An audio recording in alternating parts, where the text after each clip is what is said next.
The morning sun was barely up. Honestly, I was still trying to convince myself it wasn't too early for a second cup of coffee when that roar ripped through the quiet on my land. I mean, you ever get that gut punch of sound so wrong it knocks the air right out of you? That's what it was.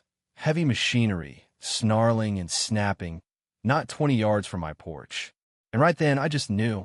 I sprinted barefoot across the dew-wet grass, heart pounding so hard I could taste copper. And there it was, my grandfather's old cedar fence, 100 years of family history, being chewed to splinters by an H-ordered bulldozer, with none other than Karen, the self-declared queen of our block, standing tall beside it, arms folded, that smug grin already halfway to victory. I wish I could tell you I was calm, but all I remember is the sound of my mug hitting the railing and the way my boots thudded against dirt as I ran, shouting before I'd even caught my breath, "Stop!" The bulldozer operator hesitated, glancing my way, but Karen just raised her hand and snapped, "Keep going." She had that stiff, white blouse on, the same one she always wears to HOA meetings when she's playing sheriff of the neighborhood, and these oversized sunglasses that couldn't quite hide the glee in her eyes. I barreled up to the fence, chest heaving, hands shaking. "You're trespassing," I told the operator, voice cracking. "Turn it off now." He actually listened, but Karen stepped right between us. "This fence violates HOA standards. It's ugly. It's falling apart. I told you we'd handle it, and now we are." My blood boiled. "Ugly," I said. "That fence is almost 100 years old. My grandfather built it by hand. It's stronger than anything you could buy at Home Depot, Karen. You think your little rulebook trumps a century of history? Over my dead body." But she just smirked, like history didn't mean squat compared to her laminated HOA guidelines. "You signed the agreement when you moved in. You want to live here, you follow our rules. Otherwise," she gave me that smile. "You know the one." So I did the only thing I could. I pulled my phone, started snapping pictures. "You're going to pay for this, Karen. Every splinter, every nail. I'll see you in court if I have to." The operator finally killed the engine. Silence fell, just the sharp tang of cedar dust in the air. I ran my fingers over the jagged edge of a post. Could almost hear my granddad's voice in my ear. "A fence is more than wood and wire, boy. It's what marks your ground, what you protect." "But Karen?" She laughed, arms crossed again. "Do whatever you want. The HOA doesn't lose." And with that, she strutted back to her white SUV, her heels sinking into the dirt. I stood there, alone with the wreckage, feeling this slow burn inside, anger shifting into something heavier, colder. "This isn't the end," I whispered. "It's just the beginning." Long after the machinery left, I just sat on a fallen log, memories coming in waves. Summer of 1925, my grandfather and his brothers hand-cutting every log, driving each post deep, never rushing a thing. I remember Dad telling me, "Your granddad would want you to take care of this place like your own bones. Someday it'll be yours, son. Don't let anyone take it from you." Well, today someone tried. I called the sheriff's office, filed a report, but deep down I knew this wasn't just a job for the law. Karen's HOA ran this neighborhood like a tight ship. I'd ignored their petty notices. Grass too high, mailbox not the right shade of white, driveway too crowded, because this ranch, this fence, that was my legacy.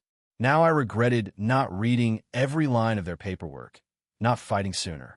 As I walked the property, the sun finally climbing above the trees, I spotted the wild horses grazing way out past the fence line, their manes catching the light, untamed, proud. My granddad broke those horses in long before Karen ever set foot here. That's when it hit me. This wasn't just about wood. It was about the soul of this land, my family's name. Every drop of sweat poured into this soil.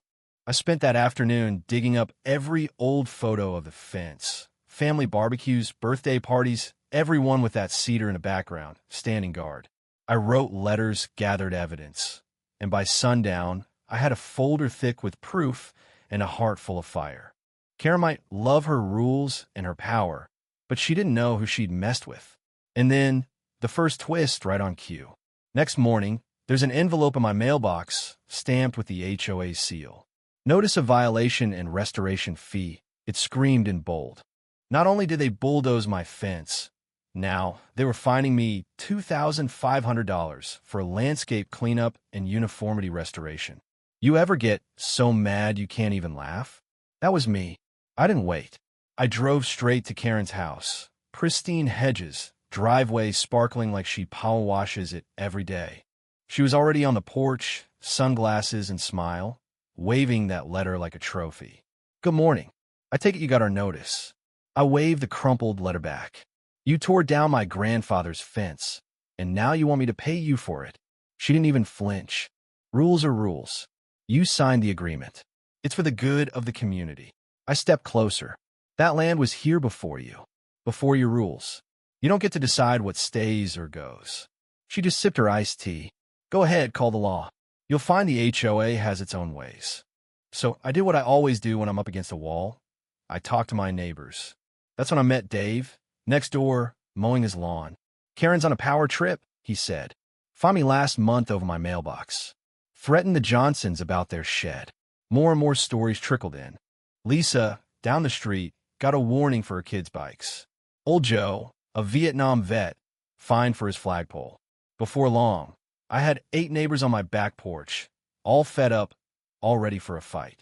We pooled our letters, fines, stories, photos, screenshots, every bit of HOA nonsense. Dave frowned. You really think we can beat her? I nodded. It's still run by votes. If we gather enough evidence, get enough folks together, we can force a vote to kick her out. But in my head, another plan was forming, something bold, something my grandfather would have appreciated. Karen loved her perfect lawn, her pride and joy. She gave neighborhood tours, bragged about her landscaping. And I happened to know how to guide wild horses down from the hills, a little trick my granddad taught me. If she wanted to bulldoze my history, maybe it was time she got a taste of untamed history on her own turf. We split tasks. Dave and Joe gathered HOA letters. Lisa reached out to quiet neighbors. I handled the horses, planning every detail. Hey, row barriers, an early morning route. Dave agreed to distract Karen, keep her busy. That night, under the orange and purple sky, I felt my grandfather's presence beside me. Tomorrow's the day, I whispered. At dawn, everything was ready. Dave pulled up to Karen's place, already deep in fake conversation about mailbox paint. I whistled. The herd moved, hooves like thunder rolling over the ground, dust rising, power and freedom in motion. I hung back, heart pounding, as the wild horses trotted right into Karen's yard. She didn't see them at first, but by the time that lead mare hit her grass, Karen shrieked, a sound that should have set off car alarms for blocks. What is this? She yelled, chasing after the herd as they trampled her roses and knocked over her precious ceramic gnomes. You did this. I just leaned against my truck, arms crossed, loud enough for every neighbor to hear. Don't worry, Karen, they're not breaking any HOA rules yet. She went red, then white, then purple, running in circles as the horses stomped across her prize-winning landscaping. Phones were out, neighbors recording, laughing, clapping. About time someone stood up to her, someone shouted. Karen sputtered threats, but the horses weren't listening, and neither was anyone else. After the herd wandered back to the hills, Dave came over, laughing. You should have seen her face when the first horse started eating her roses. But it wasn't just about revenge. Those videos went viral in the neighborhood group chat. By sundown, everyone had seen Karen lose control. And that night, when the emergency HOA meeting was called, it was standing room only. Karen tried to play the victim. He unleashed chaos. But this time, the neighborhood had my back. Joe stood up. She fined me over a flagpole. We're tired of her nonsense. Lisa, letters in hand. Karen, you've been targeting families for years. I set my evidence on the table, photos, a copy of my deed, proof of our legacy. You tore down more than wood, Karen. You tore down a piece of our story. When Dave called for a vote, only 2 hands, hers and her sidekick, wanted her stay. Nearly every other hand went up for her removal. The board acted fast. Karen was out, and she was on the hook for every dollar of damage, every fine she'd unfairly handed out. Justice wasn't just served. It was paraded right through her rose bushes. The days after felt lighter. Hank, An old friend and master carpenter came to help rebuild my fence. The scent of cedar filled the air. Neighbors, even kids, came out with lemonade and thanks. The new fence stood taller and stronger. Every nail a reminder we'd stood our ground. And Karen? Word is, she packed up and left town. Couldn't handle the heat. She brought this on herself. The neighborhood came alive, people talking, helping, laughing, free from petty tyranny. Sometimes I'll sit by that fence at dusk, listening to the wild horses in the hills, thinking of my grandfather, his calloused hands, his stubborn pride. I run my hand over the new wood and whisper, "We did it, Grandpa. We held the line." This wasn't just my win. It was the neighborhood's. It was proof that when you push back against bullies, whether they're waving a rule book or a bulldozer, you can reclaim more than just your property. You get back your peace. If you've ever had someone try to bulldoze what's yours, don't let them. Stand up, fight back, and don't be afraid to get a little creative. Justice doesn't always come easy, but it's worth every ounce of the struggle. Now, I want to hear from you. Where's the line between power and abuse, between rules and respect? Ever had your own run-in with someone who thought they could take whatever they wanted? Drop your story in the comments. Let's talk about what justice really means. And if you want more tales of HOA chaos and sweet, hard-won justice, go ahead and hit subscribe. We're just getting started.